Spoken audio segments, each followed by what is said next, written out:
In 1943, it was one of our strategic aims to draw as many German forces as possible away from the Russian front and French coastal areas and to contain them on the Italian peninsula while liberating as much of Italy as might be possible with the means at our disposal.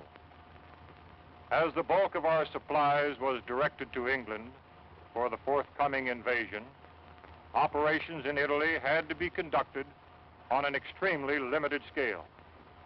Thus it came about that during the winter months, the number of Allied divisions in Italy was greatly reduced. Yet so determined was their effort that they succeeded in holding in Italy a very large number of German divisions during the pre-invasion period.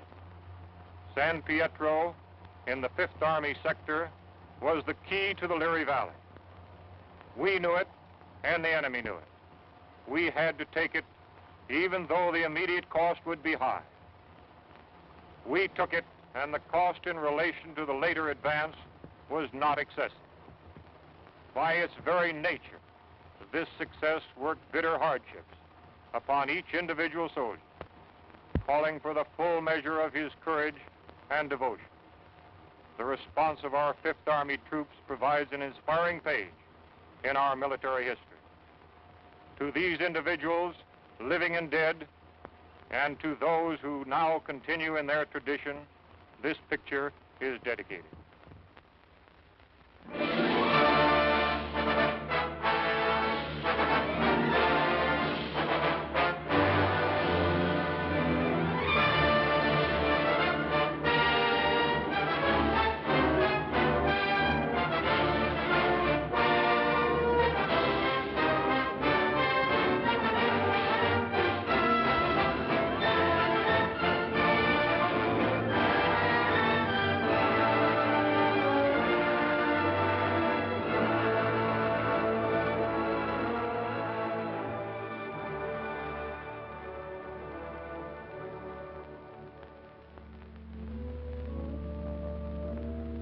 Liri Valley lies in the Italian Midland, some 60 miles northwest of Naples to some 40 miles southeast of Rome.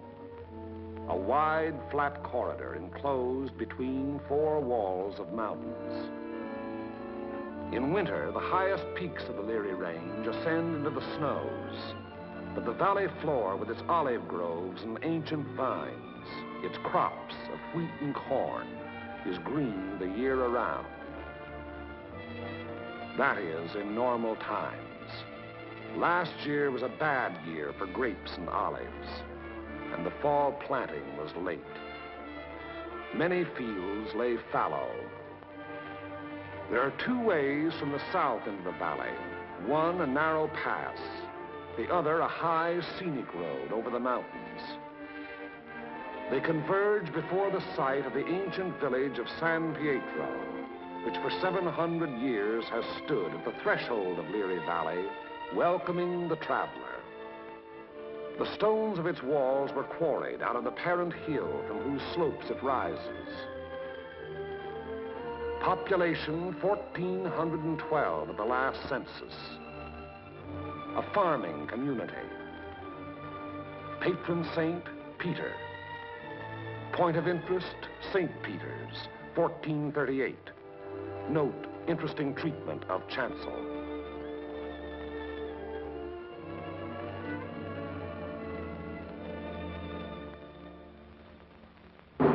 From the end of October 1943 until the middle of December, San Pietro and the surrounding ground was the scene of some of the bitterest fighting on our 5th Army front.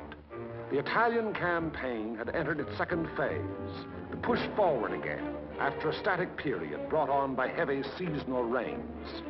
Our battle lines were haphazard as the terrain itself, with its flood-swollen rivers that twisted back and forth across our line of march so that each river seemed like 5. And where there was no river to cross, a mountain blocked our going, each peak ahead being a few meters higher than the last we had won, so that each new peak had to be fought for, the hard, uphill way, with the enemy looking down our throats. They had had time to fortify and camouflage their positions. No amount of artillery fire or aerial bombardment could force them to withdraw. That was for the infantry to do, employing those weapons that can find and destroy life in narrow trenches, caves, and fighting holes. It was up to the man with the rifle, the man under fire from all weapons, the man whose way all our weapons, land, air, and sea, serve only to prepare. It was up to the foot soldier to attack a hidden enemy over ground that was sown with mines, the anti-personnel S-mines that fly up at a footfall to explode beneath the groin. Nowhere along the entire front were enemy preparations more elaborate than in the San Pietro area. For San Pietro stands at the threshold of Liri Valley, and through Liri Valley, wide and level, runs the most highly prized length of road south of Rome. By early December, we had taken and were holding high ground to the northeast, east, and south of San Pietro, the Camino Maggiore hill mass being last to fall. An Italian brigade under Allied command had made a vain attempt to capture Mount Lungo, possession of which would have acted greatly to our benefit in the impending action.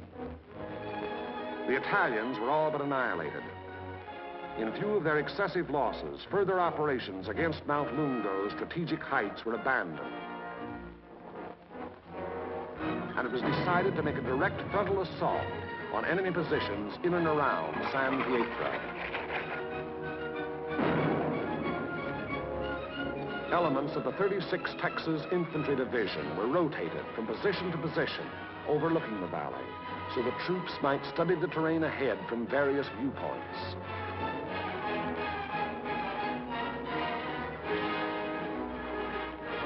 Patrol activity was continuous.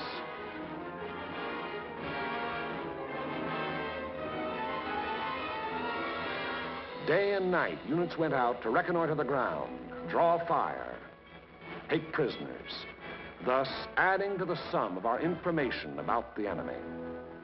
High points, Mount Lungo's 351 and Mount Samucro's 1205 and 950 were all manned in force. The town itself was strongly garrisoned with numerous mortar, machine gun, and heavy weapon emplacements.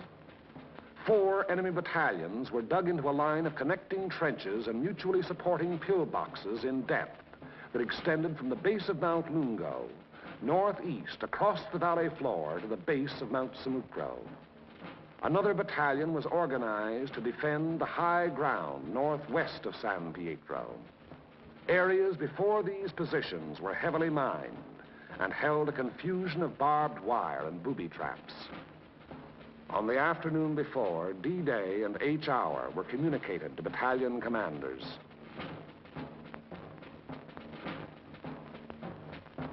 December 8th, at 0620 hours, the 1st Battalion of the 143rd Infantry Regiment to attack the summit of 1205, having moved up the mountain under cover of darkness, and upon achieving its objective to attack along the ridge to a point northwest of San Pietro. The 3rd Ranger Battalion likewise to attack 950, another feature of the Mount Samucro hill mass. The 2nd Battalion of the 143rd to attack over the terraced olive orchards northeast of San Pietro. The 3rd Battalion acting in support to follow the 2nd at 400 yards. Of the original force to establish the beachhead at Salerno, the 143rd had since spent all but a fortnight in action under extremely bitter weather conditions. At Salerno, at the Volturno crossing, it had taken mortal punishment. The task ahead promised no less bloodshed, yet it was undertaken in good spirits and high confidence. The 1st Battalion began the long, rugged climb up Mount Samucro.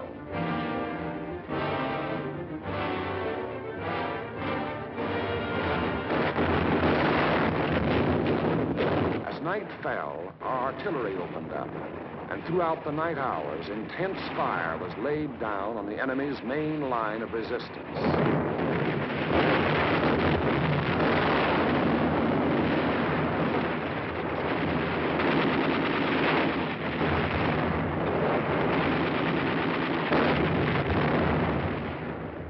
It had rained most of the night, and it was raining at each hour when the 2nd and 3rd battalions crossed the line of departure.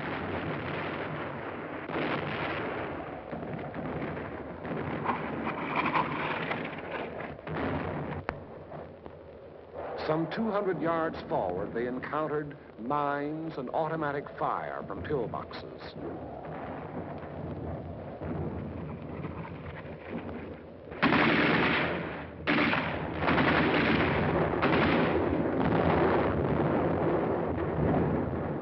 Artillery were deadly accurate by reason of excellent enemy observation from Mount Lungo, overlooking our advance,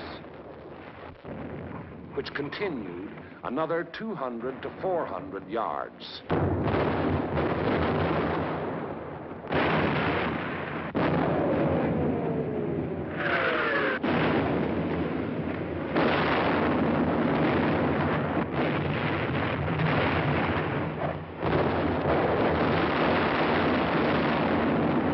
Many men gave their lives in attempts to reach pillboxes and throw hand grenades through the narrow gun openings. The 3rd Battalion was committed.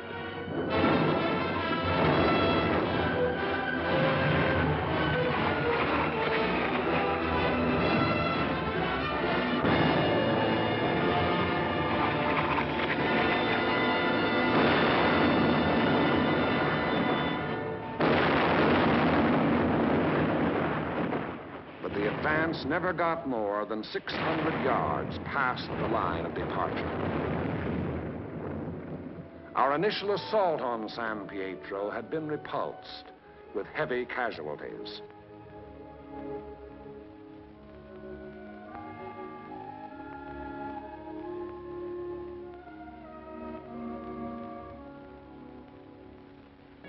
The attack on Hill 1205, however, was a brilliant success. Leading elements of the 1st Battalion had gained the summit of the objective before a strongly entrenched enemy knew that an assault was in progress.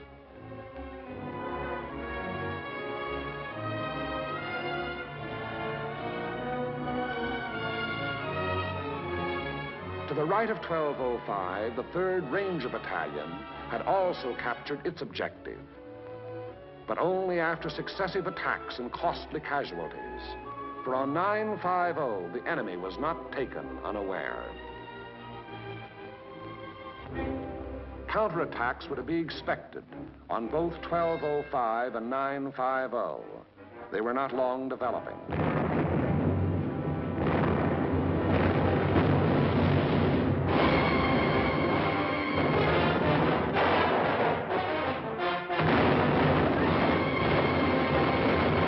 The first was launched during the early daylight hours, and even as it was beaten off, another took form.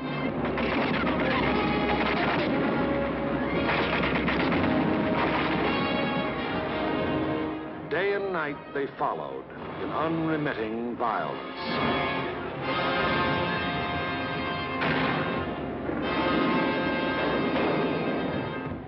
The toll of enemy dead mounted with each new attempt.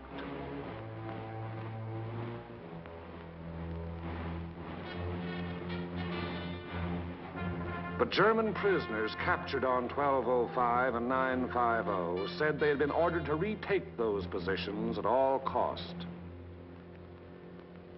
In addition to defending Hill 1205, the 1st Battalion, obedient to the field order, undertook the reduction of enemy defenses which were organized along the ridge running west.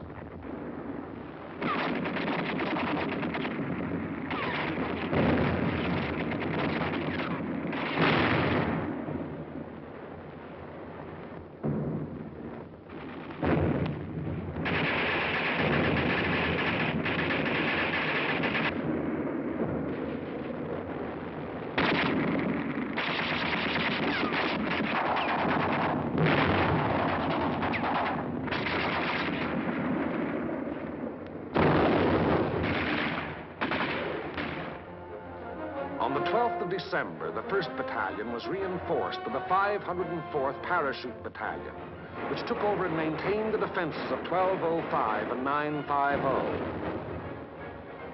thereby enabling the 1st Battalion to throw its entire remaining strength into the assault along the ridge. But the 1st strength had dwindled and shrunk in the 5 days past, and there was now a question as to whether its existing numbers were sufficient to prevail. Reports during the night of the 14th of December stated that the enemy was offering bitter resistance and that the issue was in grave doubt. Meanwhile, on the olive terraces below, the 2nd and 3rd Battalions had twice again attempted to reach their objective. Both times they had come up against a wall of automatic weapon, mortar, and artillery fire.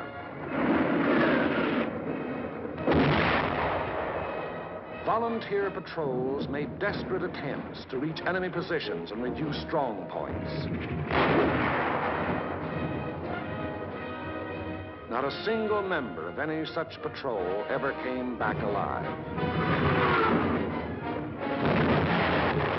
Our attacking forces were furnished excellent aerial cover by Allied fighter patrols. But now and then, enemy planes were able to slip through and to bomb and strafe our positions, which to all purposes had remained unchanged since the 1st day. To break the deadlock, orders were given for a coordinated divisional attack. The 2nd and 3rd Battalions of the 143rd to proceed in the execution of the original orders. Acting in conjunction, Company A of the 753rd Tank Battalion to attack San Pietro from the east over the high road. 1 battalion of the 141st to attack over the flat valley floor. After nightfall on D-Day, the 142nd Infantry Regiment to attack Mount Lungo. The earlier decision not to attack those strategic heights having been reversed in view of the present critical situation. In preparation for the attack, all 5th Army artillery within range, including tanks and all tracks, was directed against San Pietro and the surrounding area.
H hour, 1200 hours. D-Day, the 15th of December.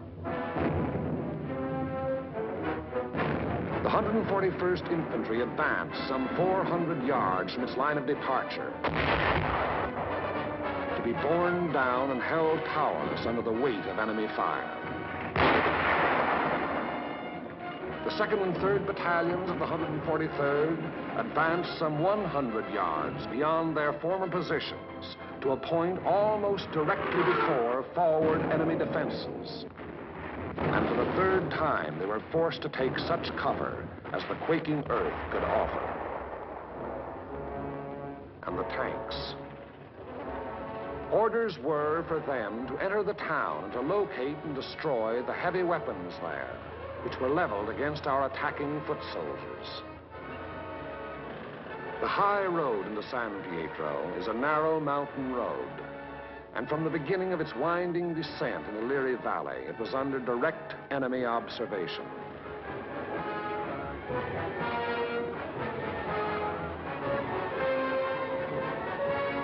"16 tanks started down that road. 3 reached the outskirts of the town.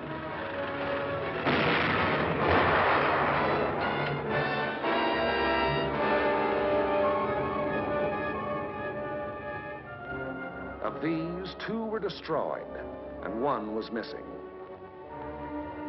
5 tanks were immobilized behind enemy lines, their crews having to abandon them. 5 tanks hit enemy mines within our lines and were thereupon destroyed by enemy gunfire. 4 tanks returned to the bivouac area. After dark, 2 companies, 1 from the 2nd Battalion and 1 from the 3rd, finally succeeded in penetrating enemy positions before San Pietro. But receiving both frontal and flanking fire, they were forced to retire.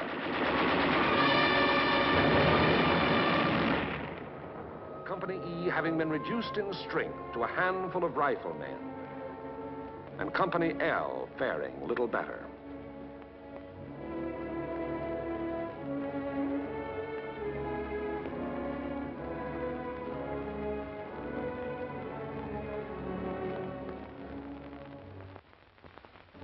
On the Mount Samocro Ridge, the 1st Battalion fought its way to within a few hundred yards of the objective.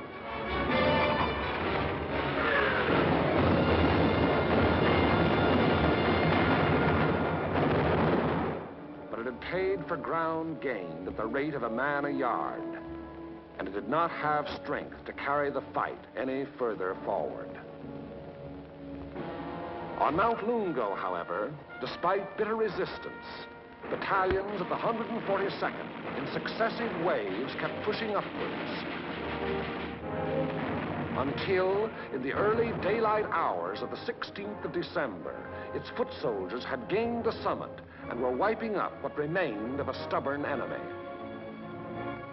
And that height proved to be a key position in the enemy plan of defense. For even as Mount Lungo fell, the enemy throughout the San Pietro area made preparations to withdraw. Almost invariably, the enemy will counterattack to cover a withdrawal. The first violent thrust was delivered within a few hours.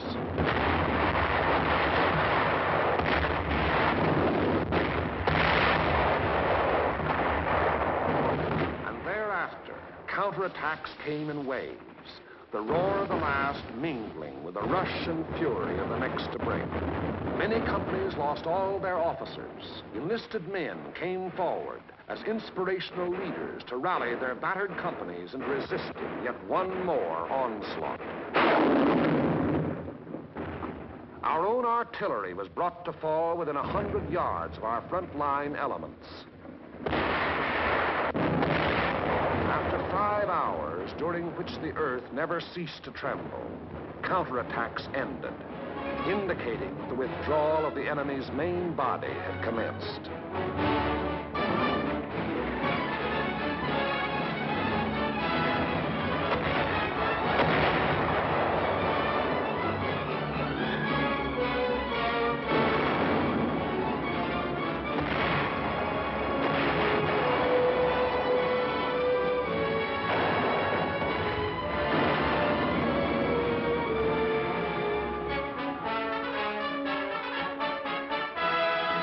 In an effort to maintain contact with the enemy, our patrols immediately pushed ahead.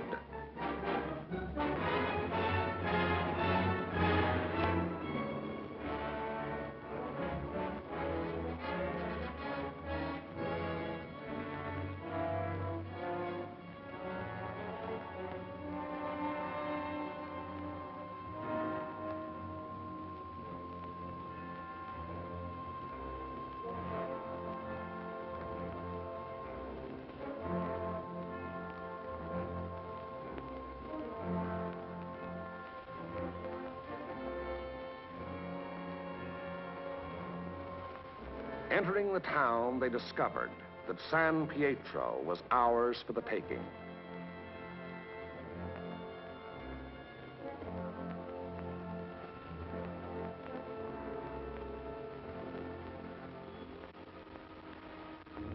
The 2nd and 3rd battalions, less than a rifle company in strength, weary to death who were alive, stumbled forward past San Pietro to consolidate gains and re-establish contact with the enemy, now taking up new positions some 5 kilometers beyond. That is the broad shape of the Battle of San Pietro, which was but the first of many battles in the Erie Valley. It was a very costly battle. After the battle, the 143rd Infantry Regiment alone required 1,100 replacements.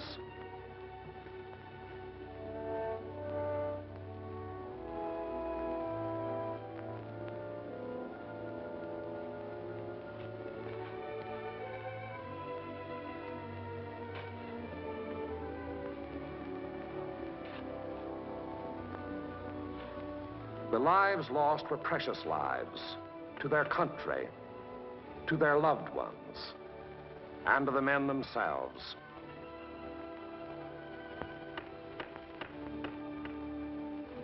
For the living of the 143rd Infantry Regiment, more than 100 decorations for acts of valor above and beyond the call of duty. Many among these you see alive here have since joined the ranks of their brothers in arms who fell at San Pietro. For ahead lay San Vittore and the Rapido River and Cassino, and beyond Cassino more rivers and more mountains and more towns, more San Pietros, greater or lesser, 1,000 more. As the battle passed over and beyond San Pietro, westward, townspeople began to appear, coming out of their caves in the mountains where they had stayed in hiding during the enemy occupation. They were mostly old people and children.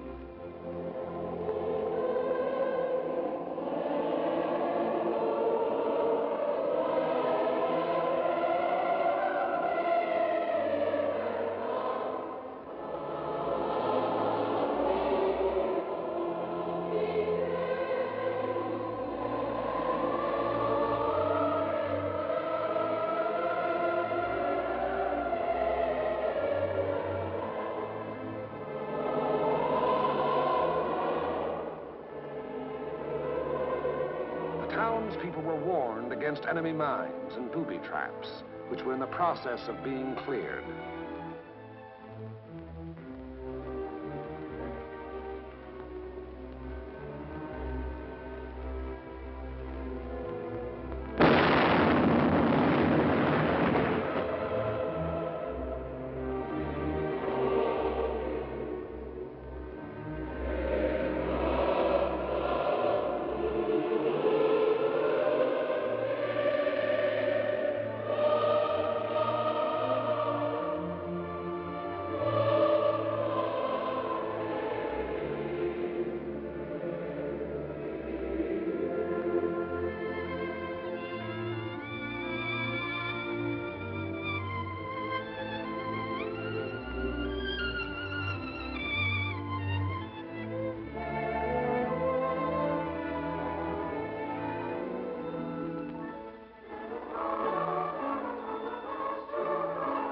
Children are able to forget quickly. Yesterday they wept. Today there are smiles and even laughter.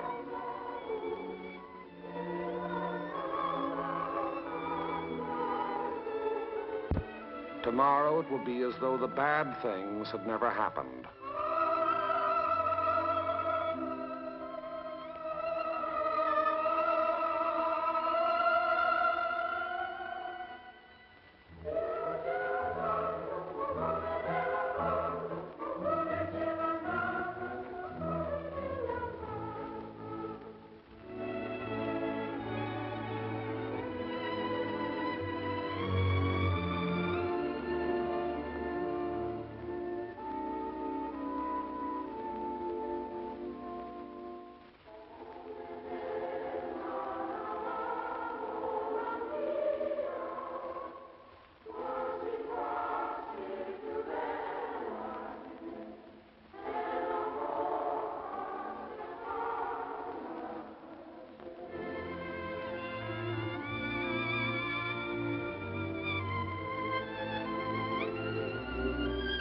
Living was resumed in San Pietro.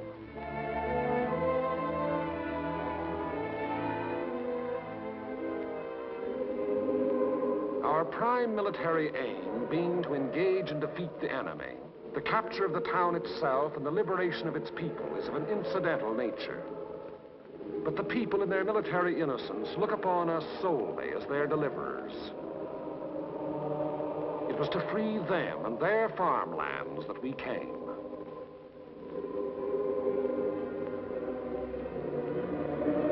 Behind our lines, southwest to the sea, the fields are green with growing crops planted after our coming by other people of other towns who believed likewise.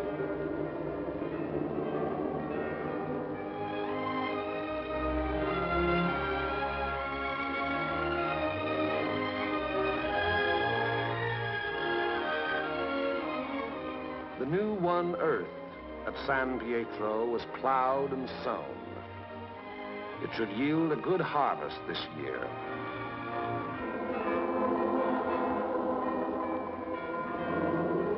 And the people prayed to their patron saint to intercede with God in behalf of those who came, delivered them, and passed on to the north with the passing battle.